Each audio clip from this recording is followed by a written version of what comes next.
Okay, we're live. It's Wednesday, and I'm April Sabral. This is The Positive Effect. I can see some of you joining in the feed. I'm really excited today to have Kit Campoy on the line, to have some amazing conversations and some fun chats about retail.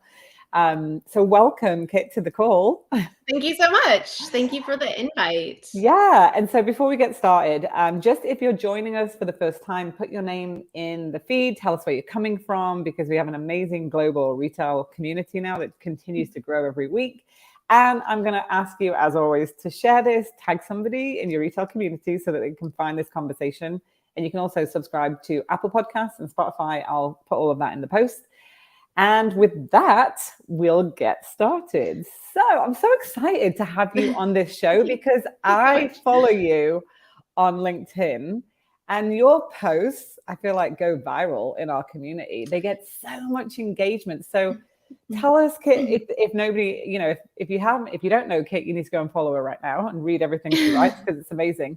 But tell us who you are, a bit about yourself. You want to start? Yeah.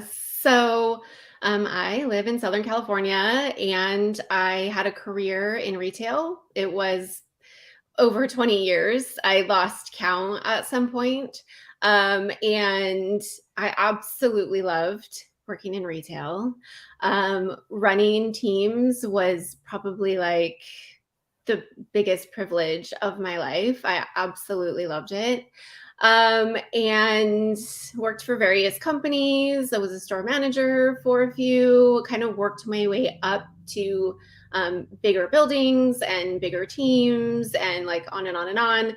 And then was kind of at the point where I knew I could not physically work retail forever because it's such a physically demanding, difficult job. Yeah. And so about 3 years ago, I started building a writing career alongside my retail career.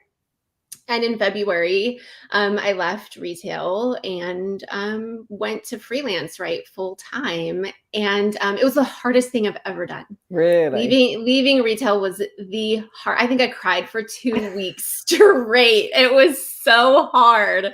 I loved it so much. My last building I had run for 9 years. Wow. And so everybody there was there because of me. And I cried for 2 weeks. So, but now I write full time. Well, good for you. Good for you that you turned a side hustle into like a full-time career. That's kind of inspiring for people to listen to as well that are in our retail community. But I can totally relate to that. Like we were talking right before we got on live, right? Of like missing that team every day and walking into the building. So there is nothing like it. Yeah. So now I'm on LinkedIn. I joke that LinkedIn is my part-time job because I'm just on LinkedIn all the time. I've met the best people on LinkedIn. And I'm just on there every day advocating for people in the field. And I want to give people that have never worked retail or who never have worked a customer-facing job kind of a little taste of, what it's like to be on the floor, or to be in charge of a building that big, or receive shipment, or work in open to close. Like, I think a lot of people have no idea what that's like. So I think, to your point, I think that's why a lot of, my posts do kind of go viral within the community, because nobody is really talking about those things. Yeah, no, it resonates with so many people because you're speaking like that internal retail language of like, we understand what we do. Like me and Ron talk about this all the time. And like, we always demystify, like for my entire career, I remember like people going, oh, you just sell clothes, right? And I was like, oh my God, do they know what we do? They don't. They don't. Yeah. So yeah, I love like you talk that language of like, what's happening and you're like cheering people on. It's almost like you're having this 1-minute meeting with like a broader audience now, right? Like with what people are going through. I read a post yesterday that you shared about, somebody shopping in a store and then what they said to you in front of you with their daughter. And I saw all the engagement and I was like, if you had to demystify a retail career, right? Like, what would you tell somebody? Like, why would you advocate for somebody to go into a retail career? What are they going to learn in retail? Oh my gosh. Because you learn how to run a business. that's really like the shortest way I can say it is you learn every aspect of running a business. You learn how to hire people, interview people, coach people. You learn how to, write schedules. You learn how to look at your business globally and really analyze like what's working, what's not working. If we make this change, does this work? So I think, for anyone who's interested in, learning about business, retail will teach you absolutely everything. Yeah. And the best part is if you make a change, you get to see the results immediately. You get that feedback right away. Like you don't need to wait and look at some chart. You're in your building every single day. So you can see if this is working or not working. And yeah, 100%. That's what I Yeah. loved about it. You could see the immediate impact of your result compared to like any other career. And Yes. just that whole in-service aspect. I was shopping with a friend this week and there was an issue and I was like, hold on, let me get the customer service number. I'm in the store. I'm like calling customer service, solving it all. And I'm like, I love solving customer issues. It makes me feel good. That's actually one of the things I miss the most. I'm like, you got customer issues, like call me because I just love solving them, Yes. But Yes. so funny. Same here. So what's one of your biggest leadership lessons learned? And I love asking these kind of questions because we can share our knowledge with so many people on this platform. So what's one of those big leadership lessons that you learned in your career? Put your people first. Put your team members first and advocate for them like beyond anything else. So because, and I don't want to, sit here and be like, companies are the worst. Yeah. I mean, companies need to make money. That's why we're there, is to make them money. However, as a leader, you know your team better than anybody else. So, your boss may say like, can this person work 6 days? Or can this person do this? Or can you add this to your plate? And a lot of times, as a leader, you have to say, no, that's not going to work for us because I need to protect, the physical and mental health of my team. So say no when you have to say no, give your people breaks. People don't always get breaks, which really drives me crazy. Yeah. Give your people breaks, make them take their breaks, make them take their lunch breaks. If they ask for time off, do absolutely everything in your power to give them time off. I know you can't really get like the week of Christmas off, but that was always my biggest thing. It's just like, I'm really there like in servitude of you. Like, how can I help you do your job better? It's really not about me. So that's my biggest takeaway from leading teams, is just to like put those people first. I think always. That's hard. Yeah. And that's so true. I think it's hard when there's, like you said, there's a pressure on sales and you can feel that pressure coming down. And you as the manager have to kind of be that person that's that in between corporate and the store team, like you said, every day because you're with them all the time. So it's kind of like, being that kind of buffer, that filter, and maintaining that positive energy and like listening to people. So how do you do that? Because like there's a lot of managers that aren't, they feel that pressure, right? Like I can remember going back to being when I was a store manager and I had store visits, and I was like, I knew what I wanted to do and say, but like also I was kind of like, I felt like I had to kind of go this way, So how do managers maintain that? It just takes a lot of practice. And I don't think I was, I wasn't always great at that. And it is really, really challenging. You do get all that pressure from the top, and a lot of managers, can't really like filter that, and they take it out on they stress out and they take it out on their teams. And I think, just practice being honest with your team too. Like just tell them what's going on. Like, hey, this is the direction that we're getting, and I'm actually a little stressed out about it. So if you could help me with XYZ, that would be great. And then, just get out of the building, take a walk. Yeah.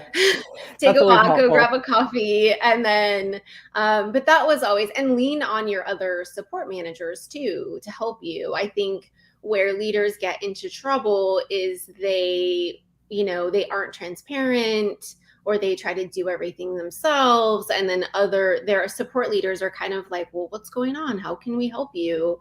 So I think, just really lean on your support managers and be honest with them and just say like, I used to do that all the time. If I couldn't, we all know that days get really busy, and a lot of times I would be floor coverage when I had to write a schedule. And that was the most stressful thing in the world to me, because I just knew, oh my gosh, I have all this stuff I have to do, but I'm floor coverage. So, I would just lean on my support managers and say, can you call someone in, or can you do this or that? Like, I'm really stressed out. I need to get off the floor and just get this done. And people always would rise to the occasion and pull together and help me. So yeah, I think we have to remember that, right? Like development is every day, like when you're not just delegating things, but like actually working with your team and keeping them motivated and giving them things. Because I find a lot of managers like, no, I have to do it all. Like I train a lot of workshops now, right? And it's like, I have to do it all. And I'm like, you have like a team of like maybe 50 people, maybe 10 people, but maybe 50 people in the building, right? Like what can they do to help you? And they're like, oh yeah, right. Like I don't have to do it all myself. Don't have to do it all. Yeah. I mean, I learned that when I was a manager at Banana Republic. I had a team that would call me all the time, and I was like so proud of it. I was like, oh yeah, they're calling me all the time. And then I realized, oh, they're calling me all the time because I'm not trusting them. Like I'm not teaching them, right? That's why I'm so passionate about teaching leaders to be a coach and like how to train people. But yeah, it's for sure. It's like it's a skill that you learn over the years. And it sounds like you had a really big team in your last team. I did in the last store. Yeah. There was 50 at our peak. Wow. So for back to school and holidays, we would like ramp up to like 50, 60 sales associates. And then there was only 4 managers. And then my visual person I considered a manager. She had keys to the building and she ran her own team. So yeah, a lot of people. So how do you keep 50 people motivated and happy? It's up to everybody. It's up to everybody. And I think, you set the tone when you walk in the building every day, so if you come in and are positive and are like, oh gosh, hey, it's crazy, but like we're going to get through it. So I think positive attitude. And I think, you really have to get to know all of those people and work with all of those people. So your schedule has to be really varied. You have to open and close. You have to work shipment some days so that you really get to chat with everybody kind of one-on-one. And they kind of get a feel to know you as well. I think that's really important. Yeah. What's one of your most memorable moments in your retail career? Oh my goodness. A few years ago, I don't know, there's so many. A few years ago, my building got a full remodel. And we were like the first one in our district. We were high volume. Yeah. As it was, but we got a full remodel. And we worked, oh my gosh, I think I worked 14-hour overnights, to do all of this swapping and this and that, the store and getting it ready. And just that day, I never thought I would get like, cause I'm not like a very emotional person. But that first day, that was kind of our grand opening of our newly remodeled store, and everybody was so excited, and everybody, the customers, we had a very loyal community customer base. So all of our regulars were so excited that we were getting this big remodel. And I just remember walking around the sales floor that day, just like so proud of what we had done. And like, look at our beautiful store. We did all this work and everyone was so excited about it. So that really stands out as like, I kind of started to like almost cry. And I was like, wow, I'm not a crier at all, but I was just so proud. I was so proud. Oh, I love those stories. Those are those moments where, I say in The Positive Effect, the book, that I feel like retail managers are like positive change makers. Mm-hmm. Like you like open a new store and like have your whole community come in and have the team Mm-hmm. feel really proud. And that in itself, that experience is such a bubble of joy that is like, if you could just package that and like get other people to experience it. Because I've been in so many store openings where it's just, we're so excited and we get to share that. And just the teamwork of working together, right? And seeing everybody pull things together. There's nothing else like that in my experience than when you do that in a retail store. It's amazing because everybody that worked on it, we had the whole district. We had people come together to work those overnight shifts and fold denim and stuff backpacks and move hardware. And so when you see like the finished product and everything is just clean and shiny and folded perfectly, it's and everyone is so excited. It's brilliant. I love it. I can see Ron. He just put that's retail pride in the comments. Yeah. Yes, 100%. I love it. So what's one of the best pieces of advice that you were given by maybe a leader, a peer, or somebody in your career that you could share with us? The best piece of advice? Mm-hmm. I think the best piece of advice is, especially when you get in like a store manager position, because it gets very overwhelming because you have so much to do. And priority order is really hard. And a lot of people struggle with priority order when they get into a store manager position or above, right? Mm-hmm. So every day you kind of go into the building and think, only do what you can do. Mm. So as a store manager, like, yeah, I could sort that shipment, or like I could write that schedule, right? So if you're kind of struggling, it's like, okay, you have to get done what you have to get done. So do what you have to do first. Do the store manager stuff first. Make sure that is like squared away and taken care of and organized. And then once that's done, then you get to help with everything. And then you can sort shipment. Then you can be on the floor and run go backs and chat with customers, but do your job first. That's such good advice. I mean, I had a moment of going back in time to being a store manager at the beginning of this year with a client because I was helping her in a small boutique, and just running the floor and doing a million things because I haven't done that for quite some time. And I was like, how do you guys do it? Like, honestly, I was like, you're like magicians. You're like the master of like getting a million things done. And I see so many people on LinkedIn, talking about like, it's hard to get out of retail, to get another job, to go into a different field. But there's store managers, honestly, are the masters at getting things done, like speed and effectiveness and efficiency, managing multitask, multi-priorities, right? Like it's a huge asset to any other organization, I find. Huge. And that's part of the reason that I advocate for retail leaders every day, is because I do hear, people want to get out of retail or want to make a change.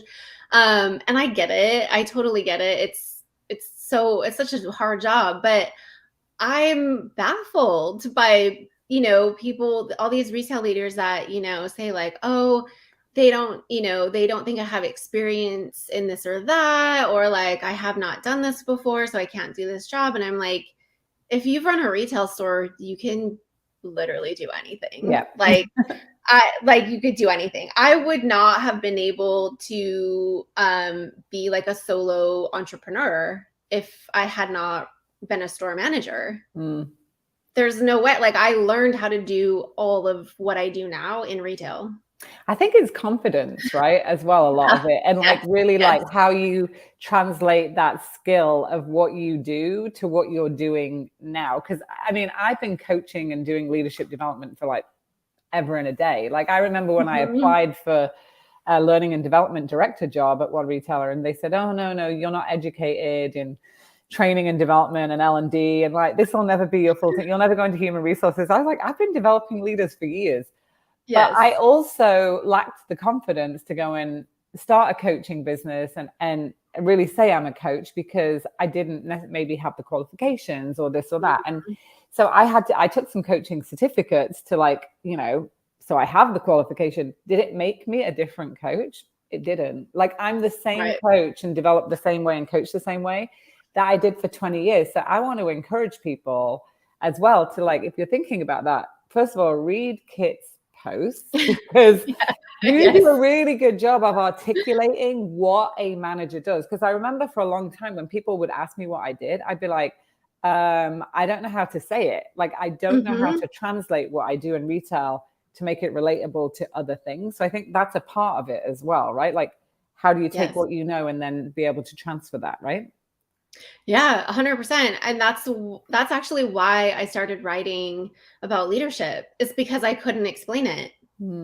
I went to an interview a couple years ago and I did so bad.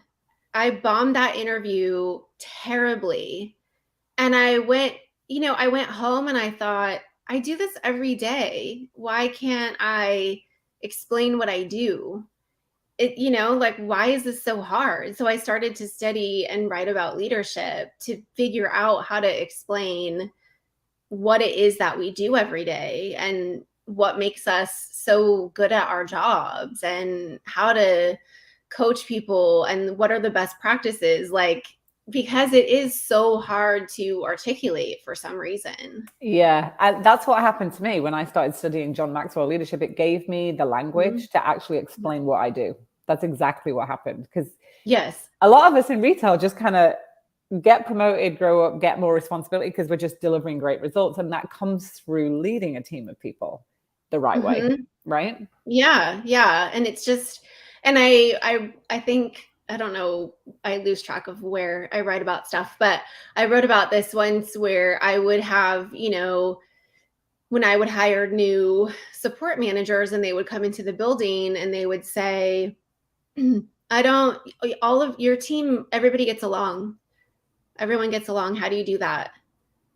I don't know. I didn't know. I was like, I don't know. Because I'm cool to people. Like, that was my answer. Like, I don't know. People get along. And it's because, I actually listened to what people had to say and I wanted to hear how to make the store better. And I put my people first. Like, that's how come everybody got along and how come everyone wanted to come into work every day, really, And I think sometimes when you're naturally good at leading other people as well, when you have visits, you just kind of like, I've heard this a lot, like, oh, I don't need to go to that, especially when I was a VP. It's like, I don't need to go to that store. That store's fine. The manager's really good. Like, I don't need to visit it. So then how do you know what you're doing well? And how do you know how to say that? Because I find that happens a lot. It's like, oh no, they're really good. And you have a visit. It's like, oh no, everything's great. But like, we've got to be better at giving specific fact-based feedback so that you know exactly why you're getting the results that you're doing as well, objectively, right? Yeah, that's a really good point because I was that store that got skipped, right? Like, I was like, oh, that store's fine. Like, we don't need to go there. Or they would visit for like 5, we would do, make sure the store was super clean. We'd walk around with like these Swiffers in our pockets and dusting everything and making sure the building looked beautiful. And then they would pop in for like, 5 minutes. And we were like, okay, well, thanks for stopping by. So yeah, absolutely. Like, even the talented manager, even the stores you think you don't need to worry about, like, they need feedback as well. And I find writing really helps, actually, because I didn't write for years, like being in retail and operations. There's a joke that like operators never read anything. Like, I remember sending out operational directives and like getting 25 questions. I'm like, it is in the directive, like, you did read it. Yes. But I was one of those people that was just never, I always thought, oh, I'm not a writer. And now I'm like, oh no, I am. But I think writing itself, just journaling every day, there's lots of books, there's lots of self-help books about that really help you kind of put everything down on paper, can really help you get it out of, what you love to do, what your strengths are. And that's what I love about your writing, because it really articulates it in point form, what a retail manager does, So good. Yeah, absolutely. The bullet journal I don't know if you've ever read What's that, that? the bullet journal method. Hmm. It's a book about, so basically the guy that wrote it, he had ADD and he just could never keep himself on track. And he was like, how come everyone around me is getting things done and I can't like keep track of what's going on? So he just takes a blank journal, and he uses it as like a to-do list, but also as like a recap of the day.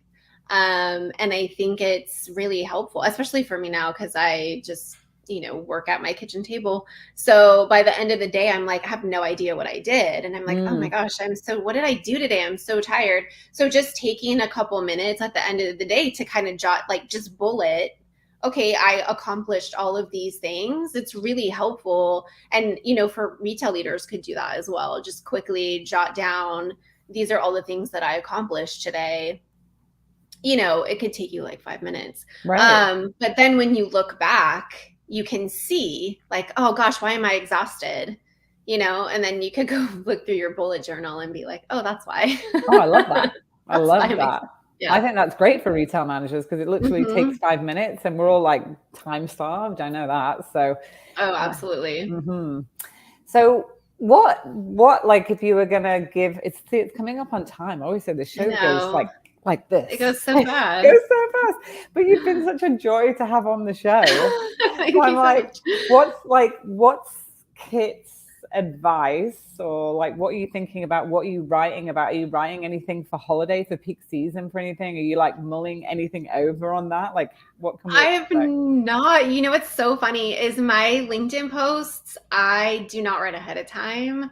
I just sit down at my computer and I kind of think about what time of year is it and what's happening in what would I be doing if I was still in retail?